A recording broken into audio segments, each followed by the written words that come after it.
જૂનાગઢ જિલ્લાના ભેસાણ તાલુકાના રાણપુર સોરઠ ગામે વિકાસના કામોમાં થતી ગેરરીતિ અટકાવવા ગ્રામજનોએ તાલુકા વિકાસ અધિકારીને રૂબરૂ રજૂઆત કરી છે। ભેસાણ તાલુકાના રાણપુર સોરઠ ગામે ગ્રામ પંચાયતમાં થતા વિકાસના કામોમાં મોટી ગેરરીતિ થવાનો ગ્રામજનોએ તાલુકા વિકાસ અધિકારી સામે આક્ષેપ કર્યો છે। રાણપુર ગ્રામ પંચાયતમાં આવતી તમામ વિભાગની ગ્રાન્ટોમાં ભ્રષ્ટાચાર થતો હોવાના ગ્રામજનોએ આરોપ લગાવ્યા છે, જેમાં ભૂગર્ભ ગટર, સીસી રોડ તેમજ પેવર બ્લોક જેવા અન્ય કામોમાં હલકી ગુણવત્તાવાળું મટીરીયલ્સ વાપરી અને જનતાના પૈસાનું પાણી થઈ રહ્યું છે। આ કામોમાં સરકારશ્રીની ગાઈડલાઈન મુજબ કામ થતું નથી। રાણપુર ગ્રામ પંચાયતમાં અંદાજિત 60 લાખ જેવી ગ્રાન્ટ સરકારશ્રીએ ફાળવેલી છે, જેમાં ગ્રામજનોનું કહેવું છે કે આ કામોમાં તાલુકા વિકાસ અધિકારી, સરપંચ અને ખાસ કરીને તાલુકા પંચાયતના એસો હાર્દિક પટેલનો ભ્રષ્ટાચાર મોટો હાથ હોય તેવું અમને જણાઈ રહ્યું છે। તો આ કામોથી તટસ્થ તપાસ કરાય તેવી અમારી વિનંતી છે। આ કામમાં રસ્તાઓ પર માટીના ઢગલાઓ ઠાલવવામાં આવ્યા છે, જેથી ગામમાં 1-2 જગ્યાએ અકસ્માત પણ થયા છે અને તે વ્યક્તિ હાલ દવાખાનામાં દાખલ છે। તો આ રસ્તા ઉપરની માટીના ઢગલા તાત્કાલિક ઉપાડે તેવું ગ્રામજનોનું કહેવું છે। ગ્રામજનોએ તાલુકા વિકાસ અધિકારીને રૂબરૂ કચેરીએ જઈ રજૂઆત કરેલ, ત્યારબાદ તાલુકા વિકાસ અધિકારીએ સ્થળ ઉપર જઈ ખરાઈ કરી હતી, પરંતુ આ ભ્રષ્ટાચાર વિશે કંઈ કહેલ નહીં અને ગ્રામજનો દ્વારા તાલુકા વિકાસ અધિકારીને પ્રશ્ન પૂછ્યો હતો। તેણે જણાવ્યું હતું કે આ કામની તટસ્થ તપાસ કરવામાં આવશે, ત્યારબાદ જ ખબર પડશે કે આવો ગોળ જવાબ આપ્યો હતો। ગ્રામજનોનો આક્ષેપ છે કે તાલુકા પંચાયતના એસો અને ગ્રામ પંચાયતના સરપંચ અને પેટા કામ આપેલ કોન્ટ્રાક્ટરોની મિલીભગતથી આ કામ થઈ રહ્યું છે, માટે આ કામમાં કોઈ પણ જાતનું અધિકારીઓ દ્વારા સુપરવિઝન કે સ્થળ પર કોઈ પણ જાતની નજર રાખવામાં આવતી નથી। તો ગ્રામજનો દ્વારા ઉગ્ર માંગ કરવામાં આવી છે। આ કામ બંધ કરાવવા માટે પણ ખૂબ જ રજૂઆત કરેલ, પરંતુ કોન્ટ્રાક્ટરની દાદાગીરીને લઈ કોઈ પણ જાતનું કામ બંધ કરવામાં આવેલ ન હતું। મારું નામ સંદીપ પરસોત્તમભાઈ ઉંદાળ, ગામ રાણપુર, તાલુકો ભેસાણ, જિલ્લો જુનાગઢ। રાણપુર ગામે વિકાસના જે કામો થઈ રહ્યા છે તેમાં એકદમ લોલમ લોન ચાલી રહ્યું હોય, જેથી કરીને અમે ટીડીઓ પાસે 20-25 જણા જઈને અરજી કરેલી છે, મૌખિક રજૂઆત કરેલી છે, લેખિત પણ કરેલી છે, છતાં કામો રોકાતા નથી અને ચાલુ જ છે। જેથી કરીને બધા જ કામો તાત્કાલિક ધોરણે રોકાવી અને યોગ્ય અધિકારી પાસે તપાસ કરાવી પછી કામો ચાલુ કરવા અને એના બિલના પેમેન્ટ કરવા। હાલ તમને કેવું લાગે, કેટલો ભ્રષ્ટાચાર થયો છે?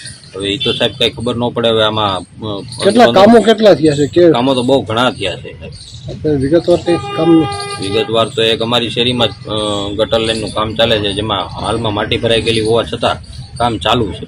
અડધા ભૂંગળા વરસાદ આવવાના કારણે માટી ભરાઈ ગયેલી છે અને 15 દિવસથી આ રોડ બંધ છે, વાહન બહાર કાઢવામાં પણ મુશ્કેલી પડે છે।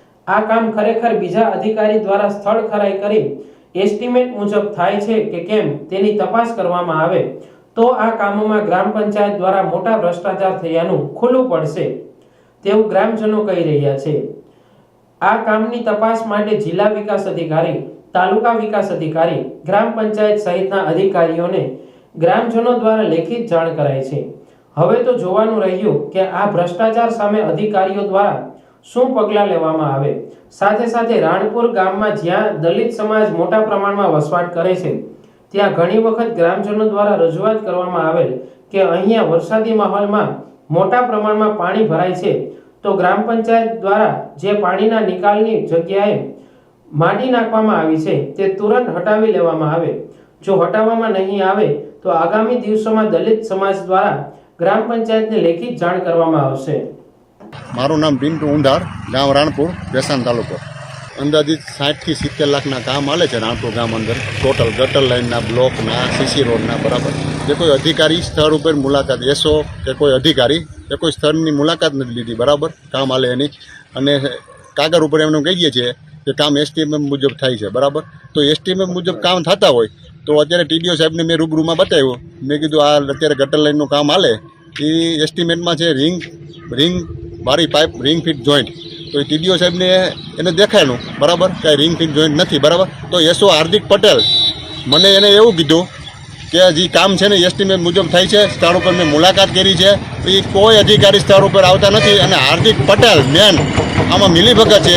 એ એમ કહે છે કે મારે 37 ગામના કામ છે, બરાબર, અને વધારાનો મારી પાસે ચાર્જ છે, તો એને વધારાનો ચાર્જ મુકામાં લેવો જોઈએ, બરાબર.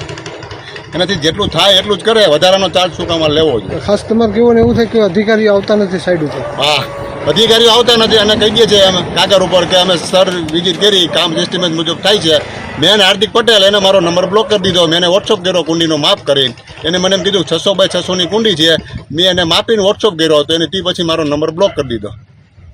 મેં ટીડીઓ સાહેબને રજૂઆત કરી કે આ હાર્દિક પટેલ એસો છે, એ એમ કહે છે કે હું સ્થળ ઉપર ગયો હતો, બરાબર, તો તમે આવો સ્થળ ઉપર. આજે ટીડીઓ સાહેબ આવ્યા હતા તો એ એસ્ટિમેટ મુજબ કામ નથી. તો હાર્દિક પટેલ ક્યાં આધારે એમ કહે છે કે એસ્ટિમેટ મુજબ કામ થાય છે?